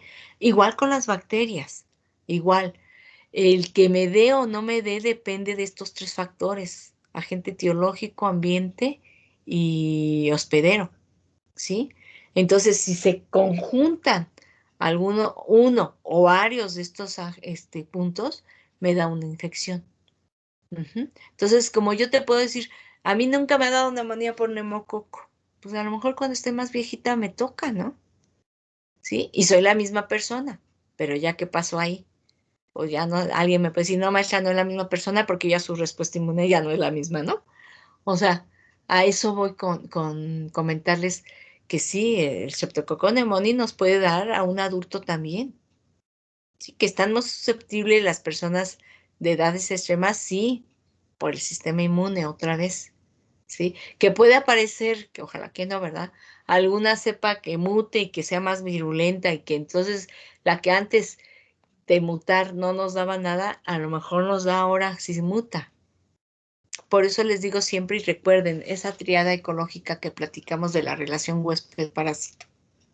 Es como también les decía cuando nos vamos a comer en bola, ¿no? Después de una fiesta que ya tenemos mucha hambre, vámonos a comer, que ya está extraño también eso. Bueno, vamos a comer. Y nos vamos a comer los tacos, ¿no? Y al día siguiente, ay, ¿cómo te fue? A mí me hizo bien mal los tacos. No, ¿qué crees? A mí no. O sea, no es que no quiere decir de que la bacteria nada más estuvo en el taco de la prima, de la hermana, de la hija, ¿no? No, o sea, la bacteria estaba en todo el alimento. Pero ahí, ¿qué pasó? Pues el estado inmunológico, ¿verdad? Puede ser una causa o el medio ambiente en particular hizo que a esa persona pues no le diera diarrea y a mí, sí, ¿no? ¿Sí está bien? Sí, es que, por ejemplo, Ujú. bueno, luego, o sea que, como, bueno, soy asmática, luego me enfermo mucho de igual de las vías respiratorias, ¿no? Entonces, Ajá, por ejemplo, luego me dan así como infecciones, igual en la garganta y así, sí. o sea, estoy muy, muy mala de los pulmones, ¿no? Entonces, toso y así. Entonces, luego mamá me dice, no, vete al doctor porque si no se te puede complicar y te puede dar una neumonía. Y como no le entiendo muy bien por qué llegó, o sea, podría yo llegar a eso, ¿no? Porque está dañado. Aquí sí hay un factor súper predisponente, ¿no? O sea, usted tiene una reacción alérgica a algo que se traduce en un asma. Ujú. Y entonces, eso, o sea, quiere decir que su respuesta inmune no está bien. Sí, ya ven que esto se explica mucho por tipo de alergia, ¿no? Muchas personas asmáticas es porque tienen una hipersensibilidad, ¿sí? Entonces, pues eres un factor predisponente para que una bacteria u otro bicho entre, porque tu sistema inmunológico no está bien, ¿sí? Pero ahí sí hay un factor predisponente tuyo. Y sí se puede entonces complicar, ¿no? Sí, sí se puede complicar. Sí, porque igual mi abuelito, o Ujú. sea, es Ajá, asmático y él sí, creo que, bueno, mi mamá me cuenta que perdió como la mitad de su pulmón en una neumonía. Entonces, sí. Sí, o no, sea, hay no va a que ser. cuidarse. Mientras ustedes estén bajo tratamiento y demás, no hay problema, ¿no? Pero sí, indudablemente, sí puede ser un factor predisponente. Ah, ¿Sí? ok. Sí, gracias. Muy bien. ¿Alguna otra pregunta, chicos? Bueno, esta parte está muy pequeñita porque no quiero darles nada más el panorama de Streptococcus viridans. Vean cómo lo estoy poniendo. De hecho, aquí el Streptococcus debería de estar en cursiva nada más y viridans no. En muchos libros van a encontrar esto como si fuera una especie y lo ponen en cursiva, pero no, chicos. O sea, viridans es un término que yo les había comentado que significa verdoso, porque muchos de las cepas involucradas en ellas producen alfa hemólisis. No todas, ¿sí? Algunas son no hemolíticas. Ajá. Y entonces resulta que es un grupo muy grande de estreptococos, pero este grupo muy grande de estreptococos está dividido a su vez por diferentes grupos. Y este grupo muy grande de cocos se llaman grupos no piogénicos, o sea, no producen infecciones piógenas. Acuérdense que las infecciones piógenas son las que se producen. Bueno, y entonces ustedes van a encontrar que dentro de Streptococcus viridans, el grupo de Streptococcus mitis, el grupo de Streptococcus anginosus, el grupo de Streptococcus mutans, el grupo de Streptococcus alivarius y el grupo de Streptococcus bovis. Y cada uno de estos grupos tiene diferentes especies, incluyendo la del nombre, ¿sí? Entonces, aquí, ¿por qué les puse Streptococcus mitis aquí de naranja? Me lo puse para acordarme de una cosa. Resulta que están viendo que Streptococcus pneumoniae debería de estar aquí en este grupo. Como lo vieron, pues otra vez por relaciones de DNA. Además, dicen, no, en la clasificación deberíamos ya poner Streptococcus pneumoniae dentro del grupo de Streptococcus mitis. Pero todavía no se deja, todavía no hay un consenso y por eso Streptococcus pneumoniae lo seguimos considerando como no viridans, ¿no?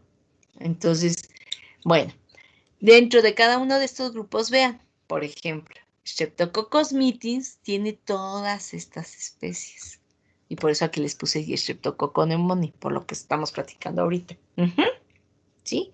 O sea, aquí en una de las últimas actualizaciones dice, no, Streptococcus pneumoniae debería de estar aquí. Ok. Tenemos que estos estreptococos de este grupo forman parte de la biota normal, ¿sí? De todo esto que aquí les puse. Es importante comentarles que en general cuando nosotros hablamos de Streptococcus viridans, nosotros siempre nos viene a la cabeza que son parte de la biota normal, ¿sí? Pero en ciertas situaciones, y otra vez, cuando hay factores predisponentes, pueden ser oportunistas. O sea, sí pueden dar lugar a infecciones. Entonces, en el caso de Streptococcus del grupo Meetings, ya les puse en dónde. Y vean, si ustedes leen, dice, aislada en endocarditis en pacientes con válvula e infecciones de válvula protésica. O sea, aquí hay un factor predisponente, el uso de una prótesis en el individuo, ¿sí? O puede dar septicemia y neumonía en pacientes neutropénicos, o sea, pacientes que tienen su baja neutrófilos, ¿verdad? Entonces son factores predisponentes, por eso les digo, ¿qué quiero que les quede claro en esta clase o en esta pequeña explicación de Streptococcus viridans? Que forma parte de la biota normal, que son oportunistas, ¿verdad? Y que dentro de este grupo hay varios grupos. Eso es lo que quiero que quede claro en esta parte de la clase, ¿sí? Vean, Streptococcus anginosus es el grupo y este tiene 3 especies. Y esto antes se conocía como Streptococcus milleri, ¿sí? Hay algunos artículos que todavía manejan este término, pero ya la verdad yo siento que ya están pasados de moda, ¿no? Inclusive no están actualizados. Ya decir Streptococcus milleri es pensar que no han visto que este ya está en este grupo, ¿no? ¿Sí? Vean también, pueden ser alfa, beta y gamma hemolíticos. Nosotros generalmente manejamos a los Streptococcus viridans alfa hemolíticos. De hecho, si ustedes ven sus cuadritos del manual, decimos, a los alfa hemolíticos hay que hacerle autoquina. Si es sensible, es Streptococcus pneumoniae. Si es resistente, es Streptococcus viridans. Así lo ponemos. En el manual así está, ¿sí? Pero vean, sí hay cepas beta y gamma hemolíticas. Pertenecen algunos, tienen el grupo de Rebecca Lanciel. Algunos, por ejemplo, aquí les puse ejemplos, la especie Anginosus y Constellatus, pueden pertenecer al grupo A, C, F, G. Vean, grupo A, ¿sí? Entonces, no todas las estreptococos de grupo A son piógenes, a menos que sean sensibles a bacitracina, ¿sí? ¿Sí? O pueden ser como estas especies que no tengan el grupo de Lancefield. Y otra vez, vean, forma parte de la biota normal y ahí les puse de qué biota. ¿Sí? Hay factores predisponentes que infecciones producen. Estas. Y específicamente, fíjense, aquí, Streptococcus constellatus, subespecie faringis, puede producir faringitis. Y aquí lo interesante es ver si este constellatus, a ver, aquí está, vean, produce faringitis y no produce hemólisis. Entonces aquí sí nos ponen en jaque cuando hacemos el diagnóstico, ¿no? Porque yo les he comentado que en una faringoamigdalitis siempre buscamos a beta hemolíticos.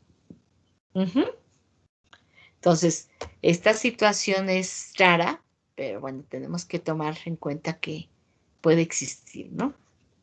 Sobre todo si ustedes tienen algún método que puedan identificar la especie y les sale eso, bueno, ustedes ya saben, tendrían que ir a la bibliografía y ver. No, sí, este sí puede causar faringitis. Vean, este es el grupo de Streptococcus mutans. Entonces tenemos a varios, principalmente estos dos son los de importancia médica. Y yo digo que dentro de los Streptococcus viridans, Streptococcus mutans es el que más se ha trabajado, se ha estudiado, porque se ha visto que hay caries dentales, ¿sí? Debido a Streptococcus mutans, hay bacteremia, y también se ha estudios en donde comprueban que la transmisión es de mamá a niño. Entonces, es un alfa hemolítico otra vez. está el grupo de Streptococcus salivarius y están estos tres. Los de mayor importancia médica es Streptococcus salivarius y vestibularis, por eso les puse esta tablita, ¿sí? Porque vean, Streptococcus thermophilus se puede aislar de productos alimenticios, como su nombre lo indica, tolera altas temperaturas. Entonces ahí es donde podríamos buscarlo, ¿no? Sí, en un momento determinado.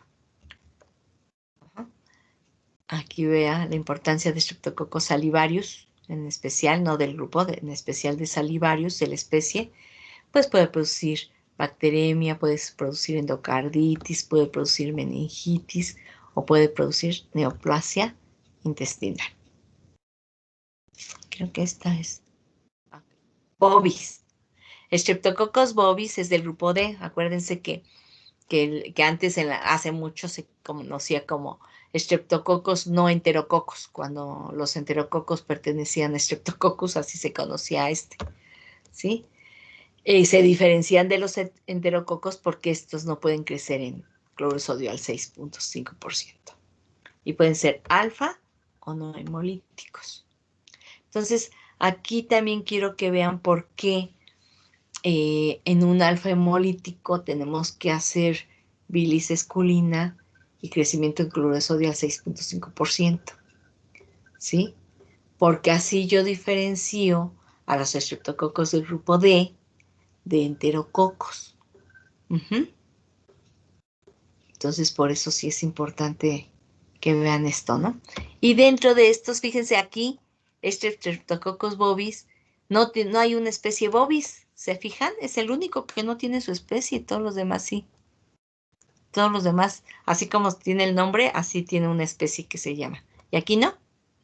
El grupo de Streptococcus bovis se encuentran todos estos. ¿Sí? Entonces, vean. ¿Y qué causa? Pues aquí les puse septicemia, endocarditis, cáncer. Inclusive se han hecho estudios en donde han visto que está relacionado con cáncer, pero específicamente es esta especie. Y con meningitis, específicamente esta especie y subespecie. Bueno, y alguien me puede decir, pues, ¿cómo hago el diagnóstico de Streptococcus viridans, no? Si son tantos grupos. Entonces, bueno, en primer lugar, el tipo de muestra, ¿no? Dependiendo del diagnóstico clínico, es el tipo de muestra que voy a utilizar. ¿Sí? Generalmente en un frotis, y en el caso de abscesos o de una peritonitis, se ven cocos irregulares en cadena. Y estamos hablando específicamente de este punto, se los estoy platicando para Streptococcus del grupo Anginosus.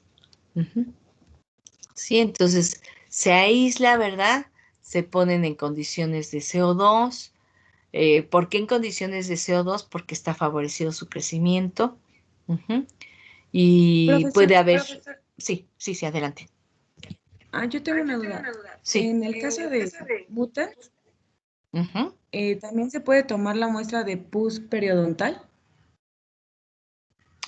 La que está relacionada a caries. Sí, a caries, sí. Sí. Okay. Nada más aquí un comentario. Aquí siempre yo cuando leo, porque así también vienen los libros, dice, la muestra es de una pus. Hay que tener mucho cuidado con eso. ¿Por qué? A ver, así como está y textualmente lo estoy leyendo, es como si yo tuviera la pus y ahí tomara la muestra. Y ojo con eso. ¿Qué hay en la pus, chicos? ¿Ustedes saben qué hay en la pus? O sea, ¿de qué está compuesto ese líquido verdoso que nos sale cuando estamos infectados de una herida? Si hicieran un frotis, ¿qué Pues verían? es una mezcla, ¿no, profesora? ¿De qué? Porque puede haber bacterias lisadas, como no, polimorfonucleares. Exactamente. Sí, efectivamente, es una mezcla, ¿no? Hay tejido destruido, hay bacterias lisadas, hay polimorfonucleares. Entonces, ¿ustedes creen que sea conveniente tomar de la pus la muestra? O sea, tomar pus como muestra, vaya. No. No, porque hay una gran cantidad de bacterias lisadas. O sea, ahora sí que voy a sembrar muertas, ¿no? Cadáveres. no me sirve. Entonces, bueno, el comentario, por lo que me estaba comentando su compañera, es que generalmente cuando es caries, lo que hacen es, la muestra nosotros no la tomamos, la toma un odontólogo, ¿sí? Y precisamente en todas las muestras donde hay pus, se trata de primero quitar la pus para que se tome de la lesión más profunda. Porque también este tipo de muestras tiene anaerobios. Entonces se trata de tomar de la parte más profunda para recuperar anaerobios si es que hay. Ok, ¿Sí? muchas Ok. gracias. Sí. Entonces, bueno, se siembra y después esto es lo que quería aquí aterrizarles.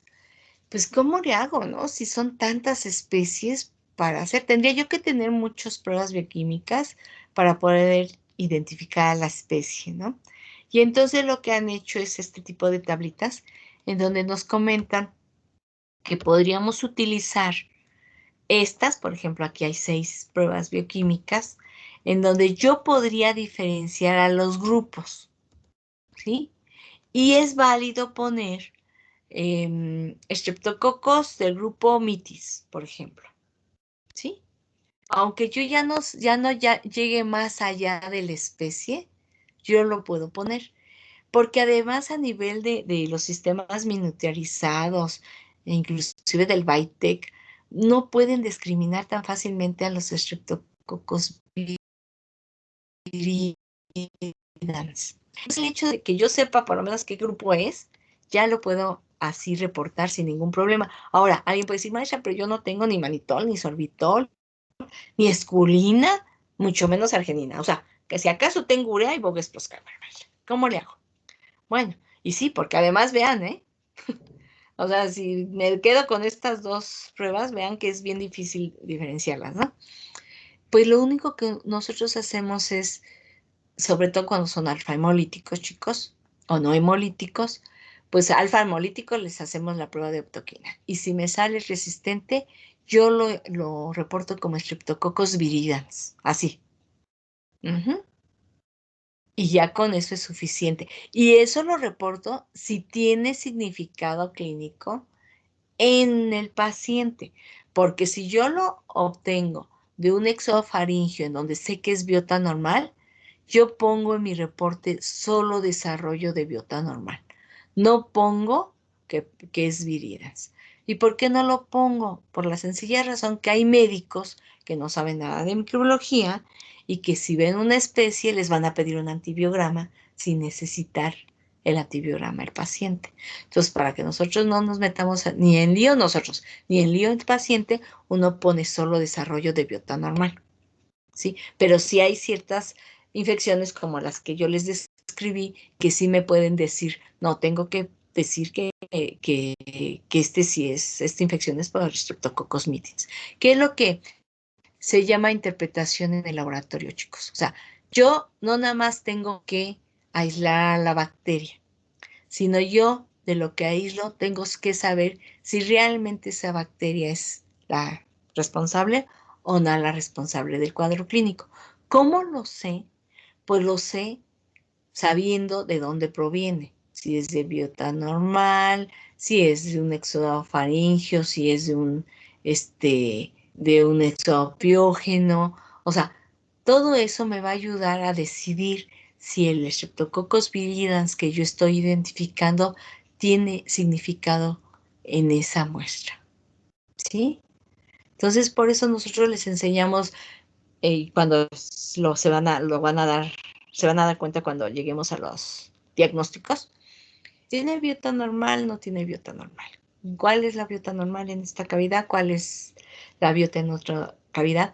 Para que ustedes vayan viendo qué tengo que buscar en un aparato, ¿verdad? O en un sistema en el individuo para decidir si ese es el patógeno o no es el patógeno, ¿sí?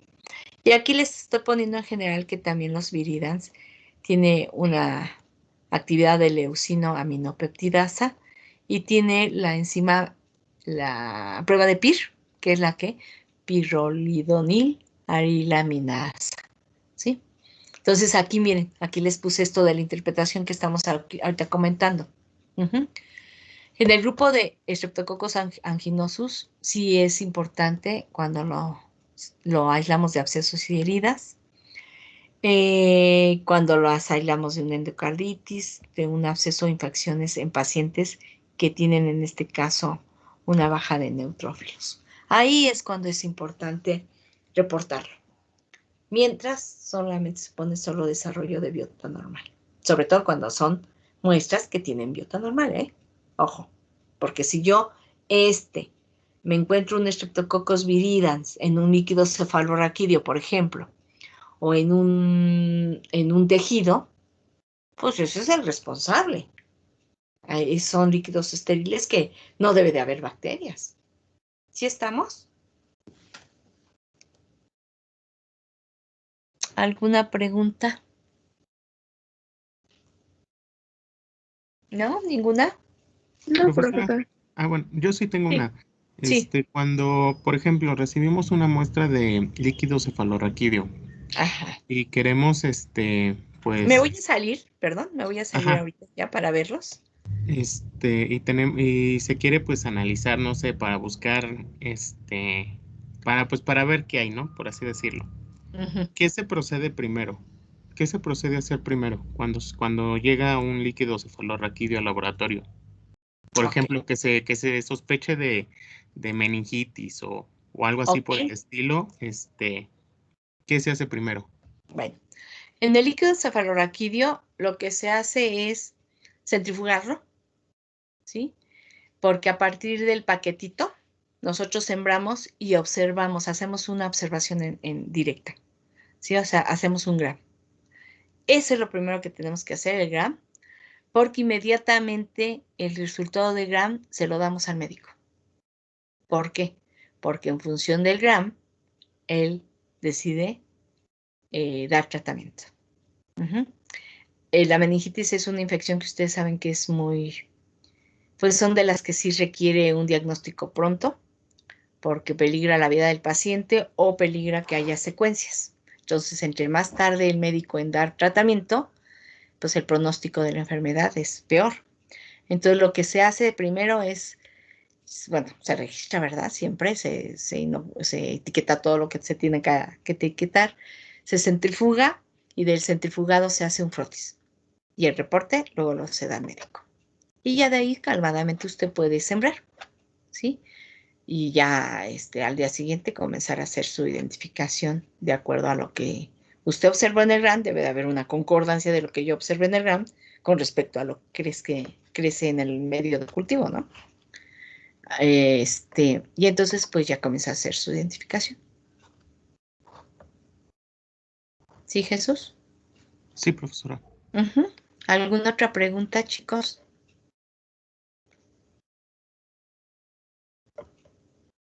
¿No? ¿Ninguna otra pregunta? ¿Queda claro lo que vimos hoy? Sí, profesora. Uh-huh. Ok. La clase que viene terminamos con enterococos. Bueno, comenzamos y terminamos con enterococos. Y comenzamos, si no mal recuerdo, Mycobacterium. Está. Uh-huh. Entonces, no creo que lo terminemos, porque Mycobacterium, tenemos que ver Mycobacterium tuberculosis y Mycobacterium leprae. Y también darles una idea de lo que son las micobacterias no tuberculosas. Entonces, está largo el tema. Pero bueno, sí lo vamos a comenzar. Uh-huh. ¿Tenemos algo pendiente? Recuérdenme.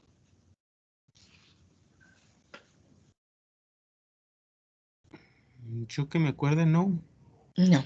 Bueno, yo les sigo comentando que. Bueno, solamente que nos envíe el artículo ese que dijo que nos iba a mandar hace ratito. Ok, eso es lo único pendiente. Bueno, no, y también lo de epidemiología. Háganlo, chicos. Háganlo, eso sí les va a servir mucho. Sí. Uh-huh. Sí, entonces, háganlo, lo tenemos que revisar algún día.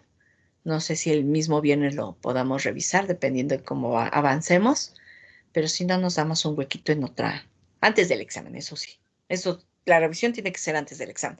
Pero para que funcione, pues lo tienen que hacer, porque si no, no vamos a revisar algo que ustedes no han hecho, porque eso quiere decir que no han visto la tarea, no han estudiado, y entonces pues una revisión sin estudiar, pues no sirve, ¿sí? Entonces la intención de esos ejercicios, sobre todo de epidemiología, es que ustedes sean ahí sí autodidactas y que apliquen de acuerdo a lo que entienden en los ejercicios, porque esa fue la intención de mandarles esos ejercicios, ¿sí? Que apliquen lo que están en las transparencias, ¿sí? Entonces, y bueno, ahí les di también un artículo, que les decía que era historia de vacunación, ¿no? Entonces, yo les decía, tómenlo como una cultura general, que tenemos como QVPs que enterarnos cómo están las vacunas aquí en México, y que sea importante, ¿no? Realmente, ahí sí se los dejo, igual que este artículo que les voy a mandar de Streptococos, sí se los dejo que lo lean. No me da el tiempo de hacer, bueno, tengo el cuestionario, pero me refiero a que no me da tiempo de revisarlo, porque lo que aquí necesito es más que nada tiempo. Pero sí es importante que lo que les estoy enviando, créanme que están bonitos los artículos. Muchos de ellos les sirve para estudiar para su examen. Sí, entonces, para que lo tomen en cuenta, por favor. Entonces, bueno, hoy llegaron casi todos. Qué bueno. Pero están llegando tarde. Los que llegan tarde, por favor, hay que levantarse. Ni modo, nos tocó a esta hora. Todos tenemos que hacer un sacrificio. Entonces, bueno, vamos a ponernos en nuestra cámara, por favor, para tomarnos la foto del día.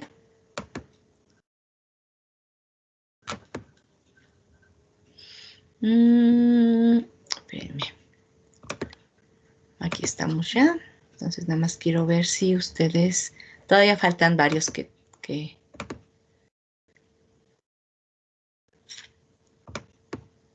Ahora estamos ¿a qué? A 10 de marzo.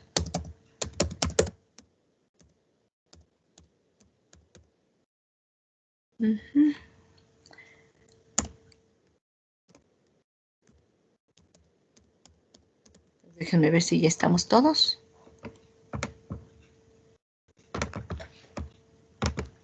Ok, sí, no salimos todos, pero salimos muchos. Ya se me fue uno. Ah, ya regreso. ¿Todos ya estamos? Creo que yo no me veo, profesor. Es el que cree, bueno, tampoco la cámara, tampoco nos da chance. Ahorita estamos en pantalla, a ver, 4, 6, 8, 10, 12, 14, 16, 18, 20, 22, 24, 26. Faltan 5. No sé si no han puesto su pantalla. ¿O qué pasa? Por ejemplo, Moni no sale, ni Jesús, ni... ¿Quién más? Mónica ya dije. La otra, Marlene, creo que es Marlene. A ver, déjenme ver si es Marlene. Sí, Marlene. Pero creo que no me veo. Yo soy No, Marlene. no sale. O sea, nada más aquí abajito están sus iniciales. Es lo único. Pero bueno, ahí va, ¿eh? Vean a la cámara, por favor. Y ya vamos a tomarla.